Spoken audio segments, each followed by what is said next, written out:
Hey everybody, it's Tuesday, SAMP&CHANCE Wrestling back at you, guys. We are going to go back to France, take a look at Backlash a little bit. That crowd was amazing, Chance. Also, we're going to take a look at AEW viciousness, man. That's all I'm going to say for now. All this, so much more, injuries galore. Sheamus, his chest looked like ground beef, man. Oh my goodness, all this and so much more on this episode of SAMP&CHANCE. So strap in and thank you for letting us into your ears.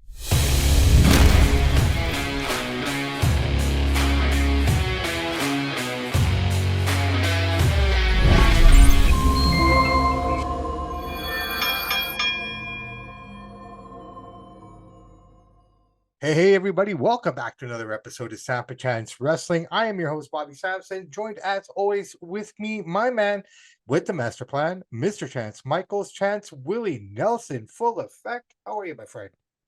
I'm doing pretty good. How about yourself? Can't complain, man. It's been a pretty good day so far, and you can tell the energy's up. Everything is beautiful. Good. I tell you, man, early to rise, not necessarily early to bed, but early to rise, get proper sleep. You can accomplish so much, man. And you feel so, like you said, and you feel so much better. So you want to do stuff. Where if you don't, then you don't feel like doing stuff. So yeah, it's all about how you treat your body and your sleep. It's a big thing. You just kind of wake up now. It's like, and a big shout out to you for a lot of getting me back moving and stuff. Like I thought I was moving, but I wasn't moving. Mm-hmm. It's beautiful, man. Like I start my day that way now. Like I can't, it's not much. I would love to get back in and actually. Hey, any exercise is better than no exercise, right? So you're already winning. I'm really starting to believe in just body weight. You know what I mean? Calisthenics and stuff. I think that at this level of where I'm at, I don't think I need weights. It's just calisthenics. And you can still get a heck of a workout from just using your body too. Well, 100%. But calisthenics, I just think is probably just it's kind of like the vegan version of working out, I guess, without weights. You know what I mean? Yeah. You want to, but I think it makes sense. And as we get into the shows here this week, it'll make more sense. All right. So wrestling, Backlash, France. Is that an example of a town that never gets a show and shows what they have? Or is this legit? Like, I don't know much about French crowds. I know the English crowds and stuff, but man, France was lit. I think it's what you said, the first part. It's the example. They don't get many shows, so it's excited to get it because the show wasn't that great. It was okay, but the crowd was hot. They were excited to have it, to have a big show. They never get it. When's the last time they had a pay-per-view in France? For the first time? That's what I mean. So they're basically letting everybody know, hey, Ari, we want more. Yeah, well, I mean, and we'll get into that a little bit because I read some interesting articles, and this kind of pertains to Jerry Lawler as well, being released from the WWE. He's no longer there anymore. We'll get into that a little bit here, but yeah, let's just look at Backlash. Like you said, I'm going to piggyback off of that. Okay show. Yeah, the matches were okay, but because of that crowd, it made it look so much better. And the only thing I didn't like about it, they had A-Town Down versus Street Profits. They pulled it off the Backlash show. They put it on SmackDown. I thought that's should have been a pay-per-view match. They only had 5 matches on Backlash. Yeah, I mean, we covered a lot of the matches, but I guess some of them moved over. But this is because they probably had SmackDown in Lyon as well. Yeah. So that probably is why they kind of spread it out. They could get away with it. In North America, that would have probably been on the pay-per-view with, but then again. Yeah, but I think 5 matches is a good number of matches. Not too many. You can drag them out a little bit, like 8 to 10 matches. Sometimes it's just too much. So I don't mind that. No, I don't mind that at all. And I think just because of that crowd energy, like you said, the show was average, and I will agree with you. The show was average per se. It was good. But those are those moments I'm telling you about in the past where the card is complete garbage, but it's that crowd that makes it feel really good. And the flow was good. I mean, it was a daytime pay-per-view. It moved pretty quick. I had no problem. They deserve another show there for how enthusiastic they are. Yeah, 100%. All right. Shall we run through the card really quick? Yeah, let's do it. Okay, so basically, let's get into the why don't we start with what opened up the card here, man? They're building this up here. We got a new bloodline. I guess this is like the Wolfpack version of the bloodline that's kind of being emerging now. I thought the match itself was pretty good. It turned out to become a no disqualification match just because these guys just couldn't keep any composure or decorum. So we get into it. Outside of the ring, inside of the ring, I'm really impressed by Tama Tonga. I like that guy. Yeah, I like him too. He looks good too. I'd like to see what he's going to be able to do as he progresses here. Still, he's got great genetics too, man. Look at his dad, right? No, 100%. It's early, but from what he's done so far, I've loved every moment of it, Me too. and He's got a lot you of know, potential if he keeps this up. 100%. And I almost feel like they have something good going on here with this, so I'm really happy with it. And it played out in the match here. I mean, these matches that we're seeing right now have nothing to do what the end game is here. I actually prefer this bloodline over the other bloodline. Minus Roman Reigns, obviously he's an amazing star, but I prefer Tama, Solo. What's the other guy's name? Tua Yeah, I Tonga. prefer those guys. A little more mean. They look a little more tough. They look a little more legit. Usos don't really look that part. So Well, I actually like this version. when the bloodline initially emerged, they had these kind of qualities to them, but they softened, they hardened, and then they kind of found their middle ground of what that bloodline was. You look at this bloodline, they're just vicious. They're That's what I mean, mean. I like that. crashes. This is like a real bad, disgruntled subsection And of they the look like mean guys. They're believable, right? The other right. bloodline, not really with Usos, but these guys look it. They look the part. They're doing good. Yeah, I know, and they're doing really good. And so, as you already said, the newest member of this new bloodline came out, Tua Tonga, who is also Hakusan. Oh, he is. I didn't know that. Both Yeah, those yeah. kids. So Tama and Tua were both signed at the same time, but they had set this up to kind of bring him out at a later time. Both guys are from Japan. This, mark my words, everybody. This will get Haku into the Hall of Fame next year because now we were getting his name out there again. Haku will make the Hall of Fame next year, guaranteed. Yeah, 100%. If Rock has anything to do with it, it'll probably happen, right? Yeah. So basically, this match kind of ends with that, emergence of the new member, and they beat the crap out of them, and that's basically that match right there. But again, I don't not understand the tag team of Orton and KO. I don't understand why put those two guys together. I'm not sure this gets thrown together, but I don't like them as a team. I think it's just a transitional thing. I think what you're going to end up seeing here, and we talked about this last week, spoiler alert for everybody. No matter what Cody does right now, it's not going to make a difference until Rock and Roman come back, and that's when things will start to heat up for him. So any program he has, I mean, it's already predictable to say that this guy's going to win every one. I think the next one lined up for him is going to be Orton, though.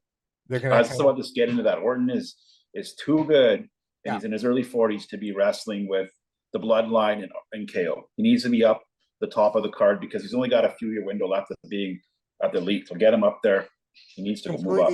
Completely agree, and I think that's the direction that they're going to probably move in with this now for a little bit. I think, like you said, with KO as well, just a bit of a transitional thing, kind of see what directions they kind of go in. I don't think the story with him and Logan is finished yet. Maybe just take a breather on that and pick that up a bit later. Again, Kevin Owens is one of those kind of guys, in my opinion, at this stage in his career. He's a better chaser. I love watching him chase opposed to winning.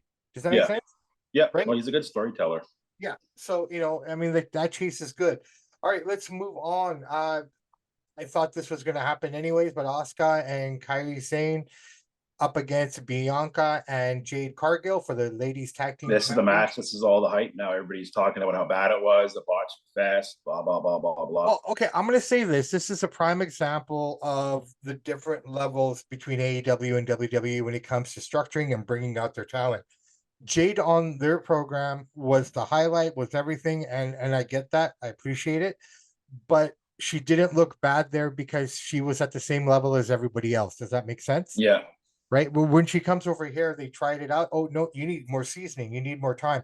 Best thing that could have happened for her is to be put in there with Bianca. Bianca is proven. She's a commodity. She's going to help train her up. I can see this eventually coming to the point where they're going to break up and have their own little feud. But for now, yeah, I get it. And yeah, there were Jade's getting so much heat by the IWC. They hate her. They say she's no good. She can't wrestle. They're dumping on her. I like her. She's got a good look. I implore brother, I implore any of those clowns to get in a ring and do what these people do. No, I like her. She may not be the best worker, but she's got a good look, and that's good enough. And she's decent on the mic, and she's got a unique look, and she's in great shape. And she's married to a baseball player too. Did you know that? No, I didn't know who. No, I never heard of that. He's the actual name. He's a Golden Glove guy and everything. I just can't remember his name now off the top of my head. Maybe didn't know that. Yeah. But yeah, she's got kids. She's done everything. I mean, she's got her master's degree. She's really well educated. No, she's a good talent. I mean, she's not the best worker, but like you said, with Bianca in there, that can help her carry her. She needs seasoning, right? She needs time. So, I Yeah. mean, that's basically what it comes down to. So if anyone's going to shit on it, yeah, shit on it. I mean, but I implore any of those guys to get in there and do what they I'm do. glad they got the belts though. They needed the belts. It was good booking there. No, it's good. And because the women's title is still unilateral, I mean, they'll show up on both brands and kind of, bring a little sizzle to each show. But yeah, I had no Yeah. problem with it. All right, let's move on. Bailey against Tiffany Stratton, who is dating Ludwig Kaiser. Just a little tidbit Tiffany there. is? I didn't know that. And Naomi married to the one and only Jimmy Uso. You knew that one, Yeah. right? Yeah, yeah. Yeah, I knew that one. Yeah. You know what? I like this match. I mean, I think That was pretty good. I think we both knew that Bianca was going to be the one to come out of here with the win. Bailey, you mean? Bailey, sorry. Yeah. I thought they really did really good work together. What I really liked is how they showcased Tiffany. They brought her up into the limelight a bit more. She's a good talent. She's a really good talent. She has that ability, and mark my words, in a couple of years, she's going to be one of the top dogs in that division with maybe Jade Cargill. Who knows, right? Let's see where she kind of gets Just going. watching Bailey versus Tiffany. Tiffany is a whole other level of athleticism ahead of Bailey. Like Bailey obviously is a better worker and has got more psychology, but if you're going by athleticism, well, they're not even on the same level. Well, She can do stuff Bailey couldn't even dream of. a conversation for another day, but what would you rather have? Athleticism, ring psychology, and wrestling ability? Like those are your two choices. So psychology and wrestling ability over athleticism, which can be built. You got to have the character, the psychology, because that's what people are there for. This is still entertainment at the end of the day. Yeah. Now, I know that they're trying to elevate her because the pin came on Naomi, who is a former world champion, coming into this match as well. So no, they're just showing you that, hey, we really have a lot of faith in this girl. Give her some time, and she's kind of coming at the right time. You know what I mean? Like she's doing good. I'm really excited to see Tiffany's growth, and she's great as a heel. I can only imagine what she would be like as a face. I can't see it. She just has that quality of her that you could never see her as a face, but eventually we'll see it one day. All right, eat time. It is Jey Uso versus Damian Priest. Okay, match. I mean, for what it was. Again, the crowd made it look really good. I think most of the sizzle in this one was with the JD and Finn Balor coming out there to interfere and, almost costing them the match, but then saving him the match, and he gets the victory. So he keeps the title. So they always say the first one's the hardest one to get by. I still don't understand this JD McDonough guy. I don't even know why he's out there. He's AEW, he's NXT at best. I guess they're going to keep pushing him, but eventually, I just don't understand him. He's no character. I don't get it. I'm not going to disagree. I mean, I can understand your point, but again, I just think, I always come back to this point, man. It's just we have to give some of these talents that time to see what they can do. I mean, for example, when John Cena first emerged, did you think he had anything to offer? No, but at least he had a good look to him, at least, right? Like this looks like a guy should be in the crowd with a baseball cap on. The guy can move, though, man. The guy has wrestling ability. I'll give him that. Yeah, I guess, but so can a lot of the guys that we see in the local gym. It doesn't mean they should be on the main stage. Well, here's the thing, man. I mean, I've been noticing a trend here. All these NXT like that. What's that girl they brought up from NXT that nobody knows who she is? What's her name? Valkyria. What's her name? They put her on the draft. She was crying. Yeah. Valkyrie. Yeah, like I look at this and I see, Shawn Michaels. You've been around 40 years, and you're just like the thing I don't like. I love Shawn Michaels. One of my favorites. The thing I don't like about Shawn Michaels and Triple H, we're calling them Papa Triple H and their father because they're always putting themselves over. Like the girls are crying, the guys are crying. Shawn Michaels is hugging them like, we got you here. They need to step back and stop putting themselves over because the guys they're pumping up they're not over. Johnny Gargano, JD McDonough, the Valerie. They need to do a better job of their egos are still so big, Triple H and Shawn. They want all the praise, all the acknowledgement. Step back a little bit, guys. Develop these talents better because the guys come from NXT. They haven't been that great. Well, I mean, they haven't created a star yet, these guys. So let's see what they can do. Because remember, Triple H said Rock wouldn't be a star, said John Cena wouldn't be a star, said Roman wouldn't be a star. So did Shawn and Triple H actually know what stars are? Because so far they've created zero. Well, I know it takes time, but let's see what they can do. It takes time, but I'm going to go back. And when you say zero, you got to understand there was a time where Triple H was in the position of Shawn Michaels and this and that. And if you look at the roster right now, Seth Rollins came from NXT. He's a star. Yeah, but you had Vinny there controlling them and telling them characters that's not there no more. So far, these guys haven't done anything without Vinny in charge. They haven't made one star yet. Maybe they'll make a ton of stars. I don't know. But as it stands now, Tony Khan and Triple H, I think, are even as far as creating stars. They haven't made anybody. Now you put me on the spot here. I mean, I'm not trying to defend Triple H or anything, even though he is my favorite.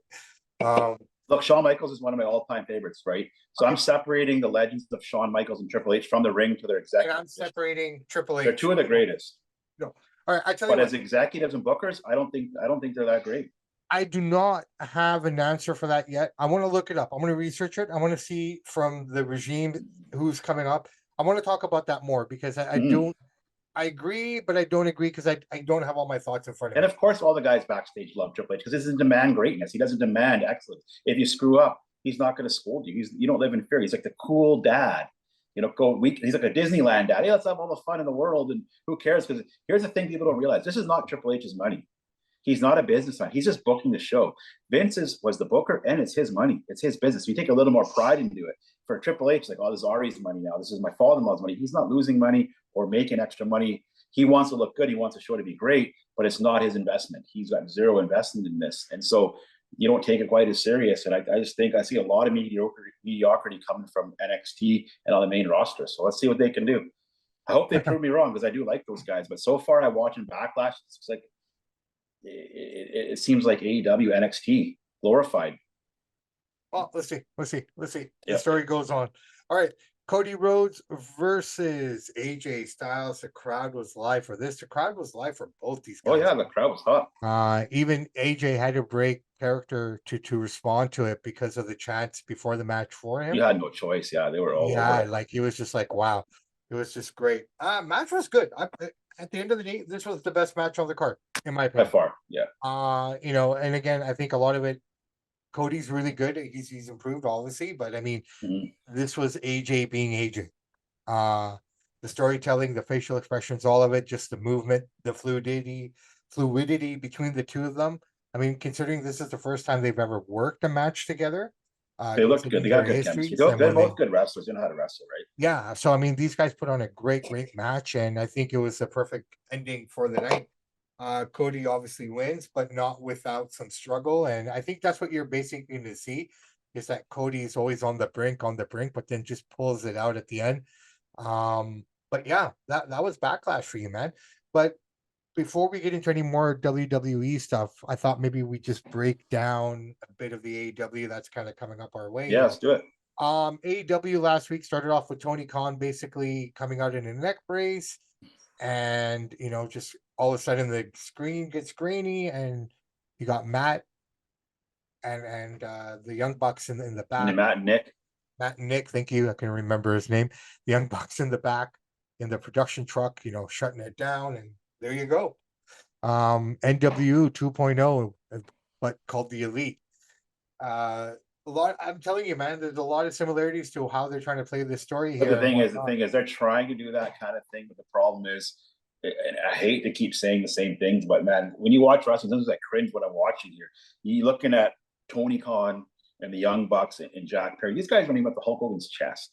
These are just little guys. They're kind of like the Judgment Day, minus Damian Priest, but they're not a dark faction. We're like trying to be badass, cool guys. I get what Tony's doing, but these aren't the guys that do it. You need like a guy like a Wardlow or Powerhouse Hobbs. Get some muscle in there. But these guys, the average guy could beat them up on the street. So when you're acting tough, it's not believable to the average guy. Actually, their ratings are actually down about 100,000.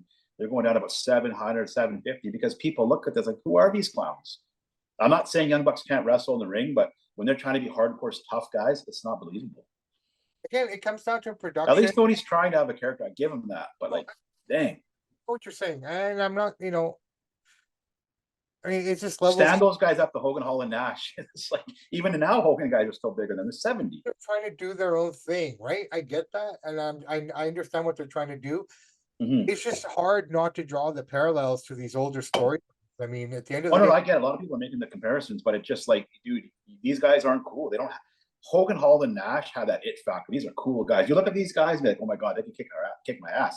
You look at these dudes and be like, goofballs. They look like landscapers. I think wrestling outside of the Bloodline story, which are fairly fresh and very new.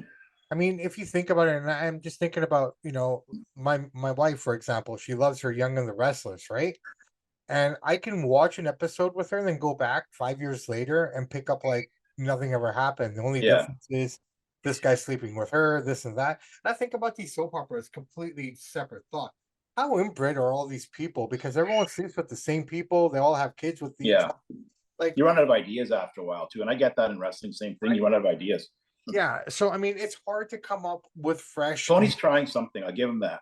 He's trying, right? I'm going to give him that. I mean, it's going to be hard because we're so used to what we're used to. I But mean, why not throw a big guy in there? Powerhouse Hobbs. Well, give some muscle in there so it looks like, oh crap, these guys are tough. Powerhouse is injured. Legit, he's got a knee injury. Yeah. He has to go But I surgery. mean, somebody of that stature, Yeah, right? Like, you know what? And maybe this is where Wardlow fits in because he's getting, faction to faction. He's been getting shit on. I think this might be the spot for Wardlow. I mean, they're young in their infancy. You know, they're probably still going to add someone. actually, I would wait the 90 days or whatever that no compete clause that Jinder has.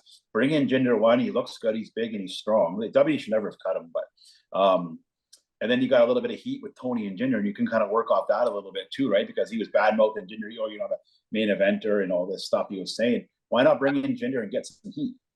I totally think that would work, but the thing is, would it work as Jinder being a face coming in as the guy that, hey, you disrespected me, sort of a deal, or would he be a part of the elite against Tony Khan? Because the way I see it, I think Tony's going to join them eventually, He's going to join them. right? So that means Jinder would have to come in as a face. Yeah, he would. Just get somebody. They needed some guys with a little more size out there. The fact that you're saying Jinder Mahal, man, that tells me how backwards they are in this. I think WWE made a mistake. I think they should have kept him. He looks good. He's in great shape. They should WWE. You put him in a main event, and then the guy gets cut a month later. Come on. Yeah, well, I know you can't keep everybody, but like, I would have kept that guy. Got rid of some of the small guys. There you go. All right. So now we know that Christian is going to be the #1 contender for the AEW championship held by Swerve Strickland. That storyline started last week with their whole little posse coming out. Nick Wayne, Mama Wayne. How can Christian at 50 years old be competing for their best top title? The guy was never a top guy anywhere. I'd hate to knock the guy, but he's had a great career. He's a Hall of Famer. I'm not knocking him, but I think he had the WWE heavyweight belt for a little bit, not long. But he was never a top guy. He was always a mid-card guy. Now all of a sudden you're over here and you're main eventing in the back nine of your career when you got all these younger guys that should be doing it. Nobody cares about watching Christian besides the hardest of the hardcore. So like Swerve is a good talent, but why waste his talent having a match with Christian? It doesn't make sense. Yeah, well, I mean, bad booking.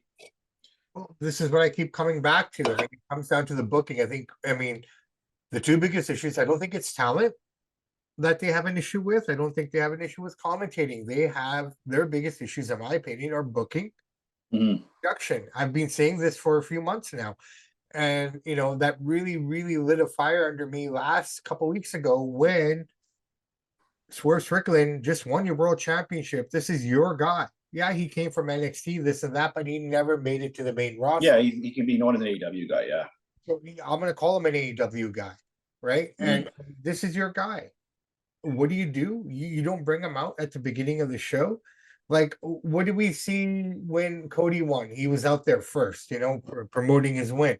When Damian won, he was out there first. This week on Raw, Damian came out first. I mean, you got to give the champion that spot. And by looking at Tony Khan and judging what he's doing, he's not a stupid guy. I mean, he's smart. I mean, he helps run Jacksonville Jaguars. He helps run the Fulham team. So he's got some brains in his head. No, I just think that he is he likes independent wrestling, and he's got his dad's money where he can put it on a big stage as far as like mainstream TV, the big network. So he's just going for a niche audience. He likes the hardest of the hardcore fans that most people don't want to watch. Like I keep saying, American Pickers and Jeopardy get better ratings than this show does. So nobody's watching it, but he doesn't seem to care because he's just going for that niche audience. This is the thing. WWE is about making money. Oh yeah, with Ari there. Oh yeah. AEW is just about putting on wrestling shows. And until he changes that logic, and until his dad maybe takes a look at the books and says, hey, we're not making anything off of this. We're losing. I mean, if you think about the amount of money that they lost, they could have probably invested in a great player for one of their other franchises and get to a championship. I mean? Like, it baffles me, so that people have to understand that Tony's not doing this for money. He's just doing it for fun. So it's hard to critique it in a fair way because he's not putting those resources and that energy behind it the way he should. And that's a problem. The same thing I was saying about Triple H and Shawn Michaels. It's not their money, so they can do these silly things. And you can see JD McDonough's and Johnny Gargano's. They know deep down if Vinny was there, these guys wouldn't be out there like that. And the same thing with Tony's dad. He doesn't really know the wrestling business. He's a great businessman, but he doesn't really know the wrestling business. He lets his son have his toy and play with it. At the end of the day, Tony, you got to start. You can't be putting 50-year-old guys who don't move that well anymore out there against a young champion who can, who's young and got potential. There's no need for Christian to wrestle Swerve Strickland. It's crazy.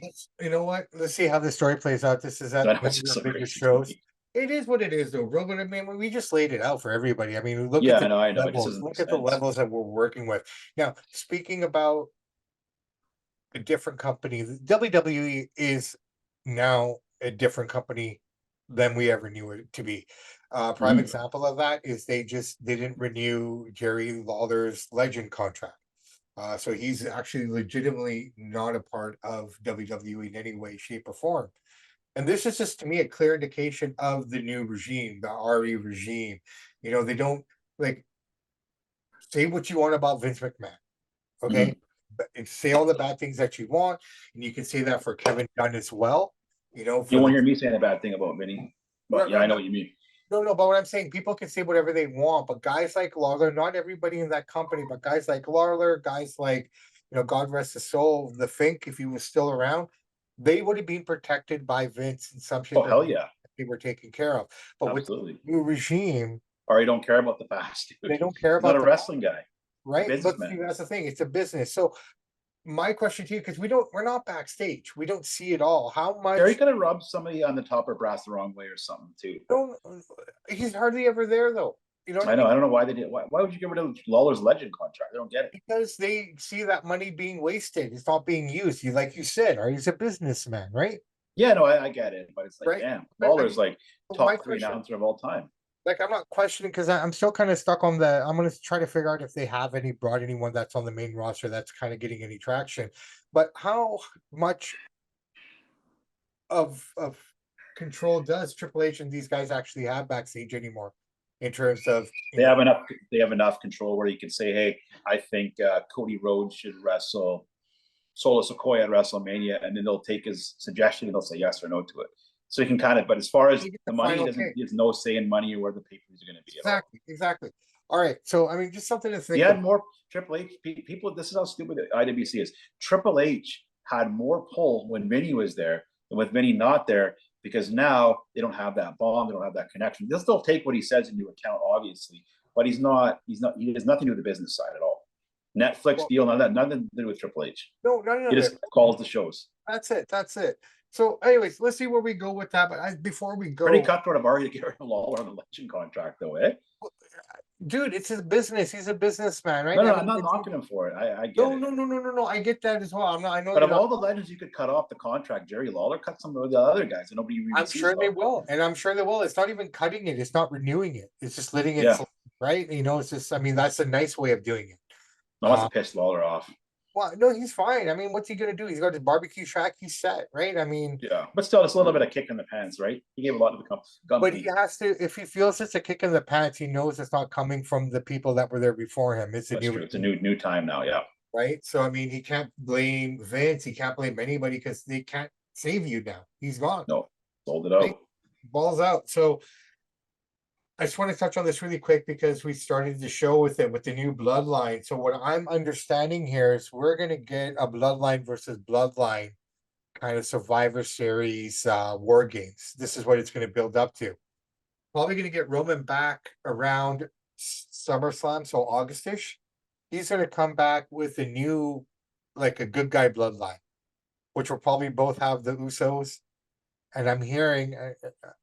I think it's going to work. I think it'll be fun because it was a lot of fun the first time.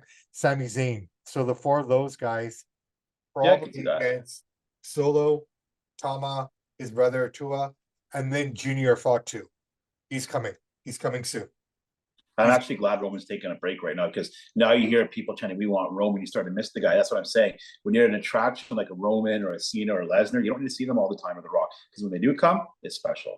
Oh, that happened on SmackDown on Friday That's between what I mean. Cody and AJ in their final kind of promo before the show, before the pay-per-view. They're And chanting for it. they were chanting, "We want Roman." So yeah, he's coming back. I mean, he's going to come back as a He needs face. a break. Let him rest. He just lost. Like, take a little break, come back, reset. Same as Seth. Let them reset. They'll be fine. Well, I'll tell you what, Roman Reigns, everything that we're seeing on TV right now in regards to this bloodline, he's still playing a big part of it. He's still calling the shots on Oh, I believe it. Yeah, he's action and influencing it. story. Yeah. So he has a lot of influence over this. So it looks like, oh, let's touch on this really quick. I think you and I are going to Vegas for our birthdays, bro. Yeah, I've seen that. I've seen that going to Legion Stadium. Yeah. So WrestleMania 41 has been announced. That's a Kentucky Derby, of all places. Interesting. We are going to Vegas for WrestleMania. Actually, it's a good. I'm actually glad they did that because they're trying to get a different audience to hear it. Or WrestleMania in Vegas, the betters is gambling. Vegas is gambling. That was actually well done by our guys to do it that way. Well, and it's strategic because here's the other part to that. Why is WrestleMania being held so late in the month? It's never happened before. We always get it at the end of March or early April. Very congruent to my birthday. I always said WrestleMania was my birthday weekend, but it looks like it's going to be your birthday weekend this year, brother. The reason for that, because it's Easter weekend. That's the quietest weekend in Vegas, Makes sense. But we got to, yeah, that's smart. right? So you got the quietest weekend in Vegas. They really don't have much going up against you at that time of the year because of Easter. And so you got basically a whole week. That place is going to be hopping, man. Dude, yeah. I've been there for Vegas one time when SummerSlam was. I was at the Pacquiao fight. They take over the whole hotel, whatever. They probably do a thing at MGM Grand. They have a whole basement. They got the store there. They got meet and greets. I even seen Triple H walk in the lobby. Like, they take over that whole town when they come there. Oh, dude, Nobody does it like they do it when they roll I into don't town. think we have an excuse. I mean, if anything, we've got to be there for this one, man. Yeah, it's so close. It's only a couple hour flight. Regardless of that, man, it would just be an amazing experience in the F-150 and Yeah. Inside joke for anyone who doesn't know, but yeah, no, we got to go to that. That's 100% happening. Yeah, it's got to be. It's so close because you don't know how close it's going to come again for a long time, right? I mean, unless it comes to Phoenix again or something like that, or LA, we missed Maybe out on Seattle. LA, right? Or Seattle Seattle. had it 21 years ago. Yeah, no, that was a good thing as well. All right, brother, man. I think we. Oh, I forgot to mention one more thing. This Oh. Saturday, a collision's in Abbotsford, Abbotsford in Vancouver, AEW, Rogers Place. It is collision, but it's not airing till the following week. I don't believe there's any collision on. So It's not a live show. I don't think it's a live show from what I saw. I think they're doing Rampage with it too. Probably recorded a double deal there, right? But I mean, we got Lomo that night as well. So the question I have we'll talk about that in the boxing show, but I'm kind of curious to what time that actually starts. I think Lomo's coming on Lomo's fighting regular time, 7:00. So they're catering to North America. Yep. Interesting. Yep. 7 p.m. man. Okay. Well, we'll figure all this out as we go along. But anyways, guys, you know what? This has been a lot of fun. I've really enjoyed this day so far. Thank you, Mr. Michaels. I think we covered a lot of ground here. On that note, Matt, why don't we get the rest of the week started? It's Tuesday. We got a few more days to go before the weekend is here. So until then, I'm Bobby Sampson. He's Mr. Chance Michaels. And in the words of the great AC/DC, those that download, like, and subscribe to the podcast, we salute you. We do salute you. And guys and gals, just remember, take your time, be mindful, be peaceful. If you're late, you're late. If you're on time, that's even better. Try to just be mindful and peaceful. That's my message today. Yep. Don't let stress eat you, because that's the worst thing you can do. Yeah. Just control you and control what you can, and everything else will fall in place. I promise, man. I'm living proof of it. Mr. Michaels is living proof of it. If there's a will, there's a way. And we found the way. We want you to find your way too. Samp and Chance are out.